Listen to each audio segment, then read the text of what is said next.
अस्सलाम वालेकुम, आप देख रहे हैं पीए न्यूज एचडी और मैं हूं आपके होस्ट सादिया बतूल। शामिल करते हैं आज की अहम खबरें। चौधरी मोहम्मद अकरम हनीफ फराई पाकिस्तान अराई न्यूज़ ब्यूरो चीफ जिला कसूर। खबर शामिल करते हैं कसूर से।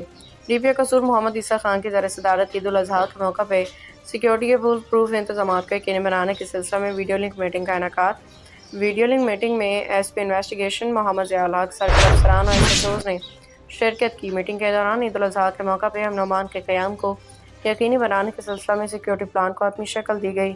जिला भर में 8 मवेशी मंडियों पे 160 से ज़्यादा पुलिस अफसरान और एहलकारों को तैनात किया गया। सर्कल अफसरान खुद अपनी निगरानी में फुल प्रूफ इंतजाम को यकीनी बनाएंगे। मवेशी मंडियों के करीब पुलिस गश्त को मजीद बढ़ाया जाए ताकि शहरी हर किस्म की वारदात से बच सके। कसूर पुलिस ईद उल अज़हा पे शहरियों के जान माल की हिफाजत को सूरत यकीनी बनाएगी। मोहम्मद ईसा खान। न्यूज स्टूडियो से अब तक के लिए इतना ही। मजीद खबरों और अपडेट्स के लिए देखते रहिए पीए न्यूज एचडी।